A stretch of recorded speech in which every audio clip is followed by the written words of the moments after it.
आज Saudi Arabia के शहर जद्दा में एक बहुत बड़ा हमला होता है। ये मिसाइल हमला था जो सऊदी अरेबिया की सबसे बड़ी ऑयल एजेंसी यानी ऑयल स्टेशन आरामको को हिट किया गया है जद्दा के अंदर। दूसरी जानब सऊदी अरेबिया की सिक्योरिटी सारी की सारी और उसका कंट्रोल पाकिस्तान की फौज से लेकर अब सऊदी अरेबिया इजराइल को सौंपने वाला है। दूसरी जानब अमेरिका का पेट्रियट मिसाइल सिस्टम, अमेरिका का थर्ड मिसाइल सिस्टम और इसके अलावा अमेरिका की जितनी भी फौज ने इंस्टॉलेशन की थी सऊदी अरेबिया के अंदर वो सारी की सारी नाकाम हुई है। दूसरी जानब इजराइल ने डबल कार्ड खेला है। डबल कार्ड खेलते हुए सऊदी अरेबिया को एक तरफ तो ये कह रहा है कि वो सऊदी अरेबिया की हुकूमत को सपोर्ट करेगा, सऊदी अरेबिया के तरफ आने वाले जितने भी मिसाइल होंगे उनको रोक देगा, और दूसरी जानब वो सऊदी अरेबिया के दुश्मनों को हथियार भी दे रहा है। एक तरफ हथियार दे रहा है और इजराइल दूसरी जानब सऊदी अरेबिया को सपोर्ट भी मुहैया कर रहा है। क्या है मामलात, क्यों सिचुएशन कॉम्प्लेक्स बनती हुई जा रही है, आज की इस वीडियो में एक एक राज खोल कर बताएंगे। छोटी सी गुजारिश है कि आप हमारा यूट्यूब चैनल हसनात टीवी को सब्सक्राइब कर लें, घंटी के निशान को दबा लें ताकि लेटेस्ट न्यूज आप तक बर वक्त पहुंचती रहे। नाजरीन ग्रामी, सऊदी अरेबिया के अंदर नेतन्याहू, माइक पोम्पियो और मोसाद के चीफ मौजूद हैं। अनकरीब सऊदी अरेबिया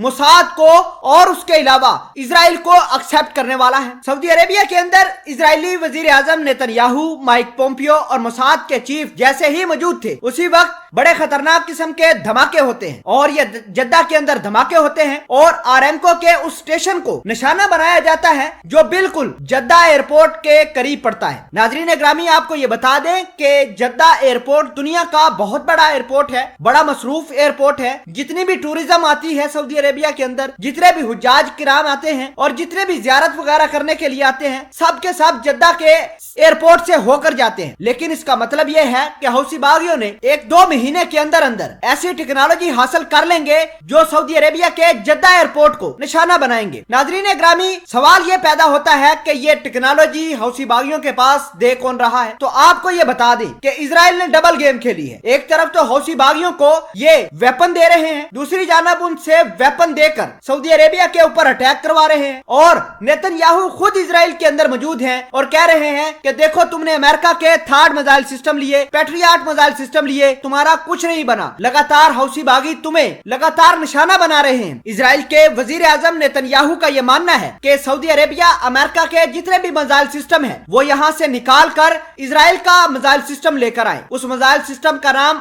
आयरन डोम है। वो आयरन डोम इजरायली सिस्टम है जो सऊदी अरेबिया के अंदर इंस्टॉल किया जाएगा, और उम्मीद यह जाहिर की जा रही है कि शहजादा मोहम्मद बिन सलमान उस आयरन डोम को सऊदी अरेबिया की हिफाजत के लिए इंस्टॉल भी इजरायलियों से करवा देंगे। इसका मतलब यह है कि सऊदी अरेबिया के अंदर अब इजराइल की फौज आएगी पाकिस्तान से, जो पाकिस्तान ने पहले सिक्योरिटी ली हुई थी सऊदी अरेबिया की हिफाजत करने के लिए। इजरायली पाकिस्तान को वहां से निकलवाएंगे और उसके बाद इजराइल की फौज पूरे के पूरे सऊदी अरेबिया के किंगडम की सिक्योरिटी हासिल करेंगे, वहां पर आयरन डोम इंस्टॉल करेंगे और हौसी बागियों को इजरायली मोसाद कम खतरनाक किस्म के हथियार देंगे जिससे सऊदी अरेबिया के मिसाइल सिस्टम को नुकसान न पहुंचे और न ही हौसी बागियों के मिसाइल सऊदी अरेबिया के जद्दा एयरपोर्ट की तरफ आए। तो नाजरीन ग्रामी, आपने देखा कि किस तरह सऊदी अरेबिया के साथ डबल गेम खेली जा रही है। एक जानब सऊदी अरेबिया की सिक्योरिटी का सारा कंट्रोल इजराइल हासिल कर रहा है और दूसरी जानब पाकिस्तान को सऊदी अरेबिया की हिफाजत के लिए जो आर्मी मामूर थी पाकिस्तानी आर्मी की, उसको भी फारग कर रहे हैं।